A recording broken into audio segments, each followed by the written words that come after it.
Imagine waking up one morning, opening the internet, and realizing the royal family drama has officially crossed into full Netflix series territory only.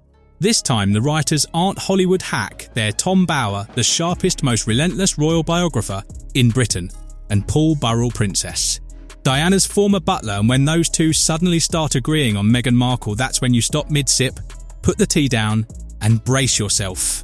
Because fireworks are coming. At 78, Tom Bower isn't here to play nice or soften the edges. He's dropping confirmations and suspicions that sound less like tabloid gossip and more like the plot twist everyone quietly suspected all along. Not hints, not whispers, full on connect the dots yourself revelations. According to Bower, Meghan's next move isn't retreat, it's strategy. Take the royal children. Keep the prince and princess titles while they still stick and aim straight for the billionaire circle.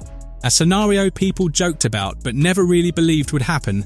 And then there's Paul Burrell. If Bower lit the match, Burrell is pouring gasoline on the flames. His claims are so bold, so unapologetic, that even Netflix executives might pause before greenlighting the script. Because this no longer feels like rumour, it feels like the calm right before something explosive drops. But here's the twist, this isn't about tiaras, palace windows, or who's curtsying to whom anymore. Nope, this is about ambition, billionaires, and a possible leap from Hollywood red carpets straight into California's political arena. And yes, Prince Harry is stuck right in the middle of it all, so buckle up. Because what we're diving into today might be the wildest crossover yet, a royal romance crashing headfirst into American power politics, sprinkled with enough shocking details to keep Buckingham Palace's PR teams staring at the ceiling all night. Because here's the real question. What happens when two people who know the royal machine inside and out suddenly point their fingers in the exact same direction?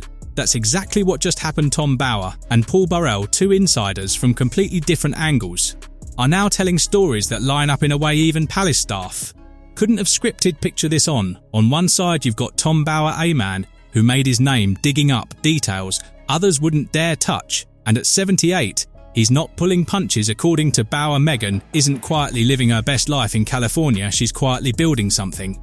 A strategy, a long-term play, something far bigger than brand deals or podcast contracts. And then, almost out of nowhere, Paul Burrell steps in. Princess Diana's former butler, a man with a front row seat to some of the deepest royal secrets. And he echoes the same warning, but with his own shocking twist. He claims Meghan's ambition doesn't stop at Hollywood or even Montecito. According to him, her sights are set on something most people wouldn't even dare to imagine: a billionaire lifestyle and possibly a future in politics. Now pause on that for a second. Why would two very different royal insiders from completely different worlds make such bold claims at the exact same time? Is it coincidence? Or are they seeing a bigger picture the public hasn't fully connected yet? And if Meghan really is preparing for something that massive, what does that mean for Prince Harry, the man who walked away from everything to follow her? Does he become part of the plan? Or is he slowly turning into a spectator in his own life? These are the questions both Bower and Burrell force into the open, and depending on the answers, they could permanently change how this entire royal saga is viewed. Because when Tom Bower speaks, people tend to sit up straighter. He's not known for sugarcoating, especially when it comes to the royals. His words don't land softly, they hit like thunder. And this time he used a phrase that practically stops you cold. He called Meghan an agent of poison. Strong words. But what does he mean by that? Bower paints a picture of someone who doesn't waste energy on small battles. Instead, Meghan waits, she watches, she times her moves carefully, and when she finally strikes, everyone else is left scrambling to catch up. According to him, her silence isn't weakness at all, it's a weapon. Imagine someone holding their cards so close to their chest that by the time you realise what game they're playing, the game is already over. That, Bower suggests, is how Meghan operates. And here's the kick: Bower doesn't believe her next move has anything to do with Hollywood spotlights or royal family headlines. He hints at something far more ambitious, something that puts her on a completely different playing field. Politics, think about it. Meghan has the confidence, the communication skills, and the relentless drive to command attention even from people who swear they can't stand her. So the question becomes, is that why she's been so strategically quiet lately?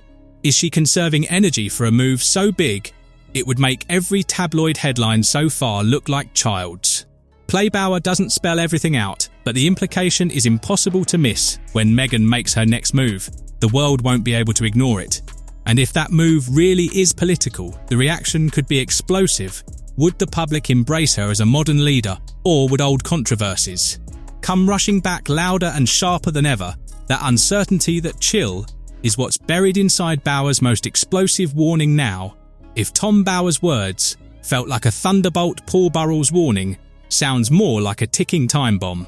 Because he's not talking about PR strategies or political chess games, he's talking about the foundation of Harry and Meghan's marriage itself. And according to him, there's a fault line running straight through the middle of it. Burrell says cultural differences aren't just harmless quirks or small disagreements. They're deep, seismic cracks waiting for the right pressure to split wide open picture Harry raised in the rigid traditions of the British monarchy. A life built on ceremony, hierarchy and duty suddenly dropped into the laid-back sunshine of California A-World, where Instagram reach and networking dinners can matter more than military medals. And then there's Meghan. She thrives here. She understands the cameras, the branding, the hustle of Hollywood. And Silicon Valley, this environment isn't foreign to her, it's home. Burrell suggests that while Meghan is accelerating forward, Harry is restless, quietly asking himself questions no one else hears. What is my role now? Where do I fit? What am I actually here for? Imagine the tension of one partner sprinting toward ambition, while the other slowly questions his purpose. That Burrell warns is where the real danger begins. Varela even hints at something darker. Harry, he suggests, may not be enough to help Meghan reach her ultimate goals. According to him, she's already thinking bigger, aligning herself with projects and people who can move her higher faster.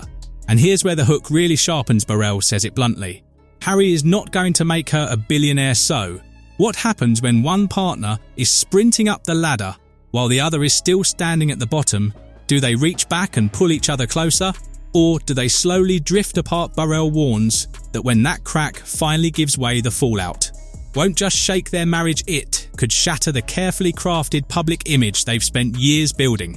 And if Burrell's warning about cracks in the relationship sounded explosive, his next claim pushes this story into almost unbelievable territory. He insists Meghan is actively positioning herself inside the orbit of billionaires, not just casually mingling with the rich and famous for social clout, but deliberately aligning with the ultra-wealthy, the kind of people who open doors money alone can't unlock. Picture the dinner parties in Montecito, polished glassware, subtle nods, introductions that look harmless on the surface but carry enormous weight behind closed doors.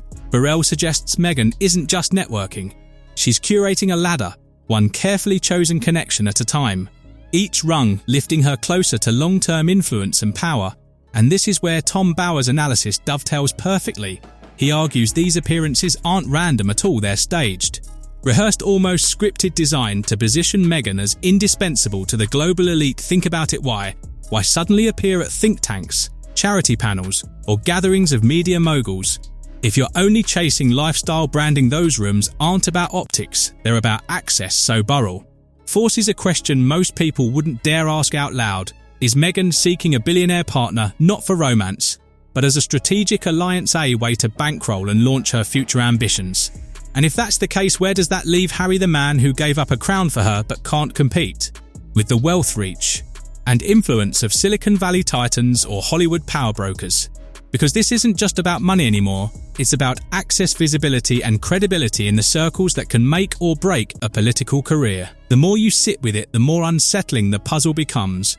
Is Meghan's story quietly shifting from duchess to dealmaker, from royal scandal to billionaire strategist? And if this hunt is real, what kind of shocking endgame is it setting up now? Here's where the speculation jumps from dramatic to downright cinematic. Paul Burrell flat out suggests Meghan Markle could one day run for governor of California. At first it sounds like tabloid fantasy, almost too wild to take seriously. But then history taps you on the shoulder. Ronald Reagan went from actor to governor, then to President Arnold. Schwarzenegger leaped from blockbuster films straight into Sacramento's highest office, so why not Meghan, a woman with global name recognition, a loyal base of supporters, and an uncanny ability to dominate headlines whether people love her or hate her? Varela even claims whispers of Meghan's name have already circulated in Democratic donor circles, not as a current candidate, but as a future possibility. A long game strategy, a way to reinvent herself once the chaos of royal headlines finally cools. Now imagine this 10 years from now. Meghan standing at a podium not in tiaras or designer gowns but in a sharp political suit speaking about California's future. As cameras beam her words around the world, could the same charisma that captivated millions during her wedding be redirected into applause lines and campaign slogans? And where does that leave Harry A, supportive partner A, behind-the-scenes advisor, or a quiet figure slowly fading into the background? Because this theory raises an uncomfortable question: has everything we've seen so far, the interviews, the Netflix deals, the carefully staged public appearances, been nothing more than stepping stones toward a much larger stage? If Meghan truly sees herself in the governor's mansion one day, suddenly every move starts to make sense. But it also sets up a brutal collision. Can someone carry the baggage of royal controversies into American politics and still win hearts?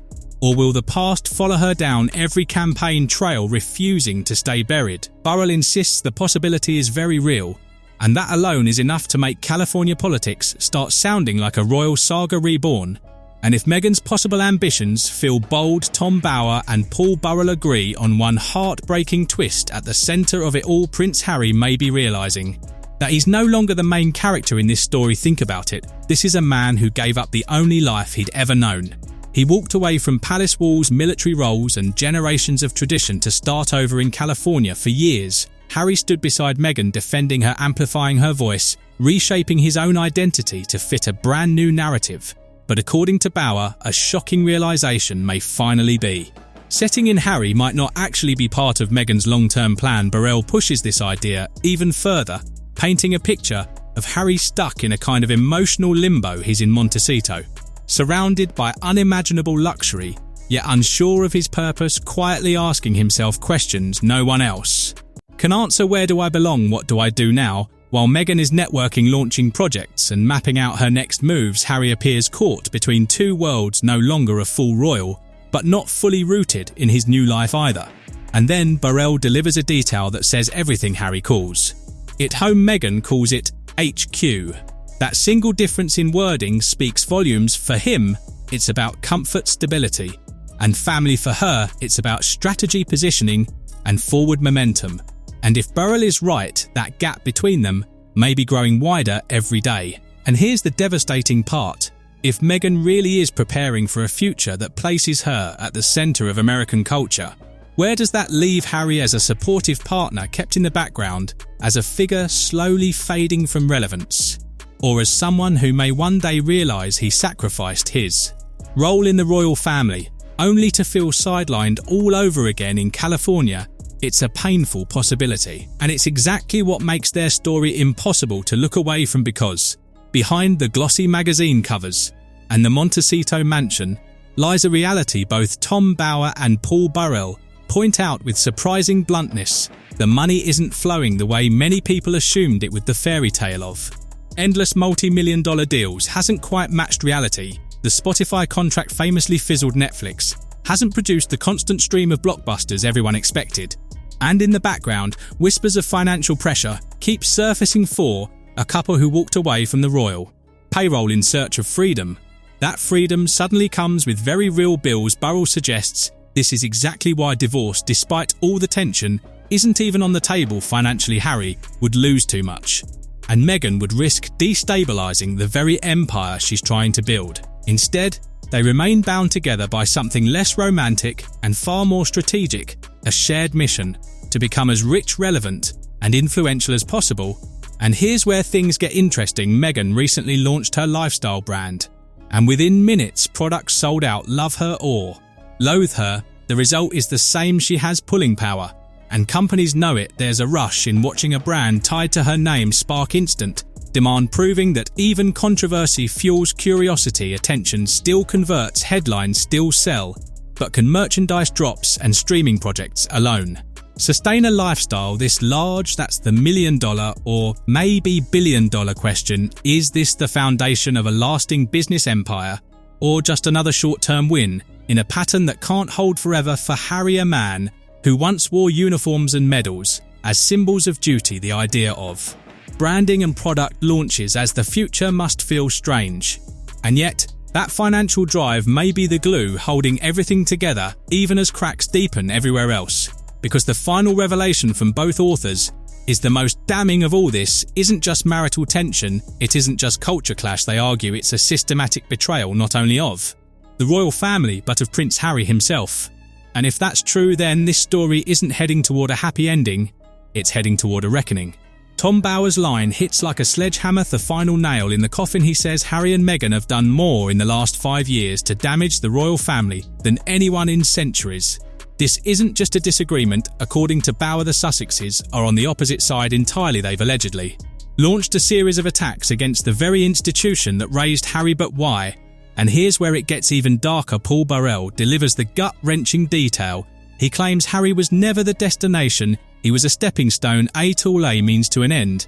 Harry wasn't the goal, he was the vehicle that took her where she wanted to go. She reportedly leveraged his fame, his title, his name, to gain a foothold in America, and now that she's there, his usefulness, Burrell suggests, has expired. If Meghan becomes California Governor, Harry reportedly becomes the guy who waters her plants. No longer a prince, no longer a hero, just a footnote in her political career.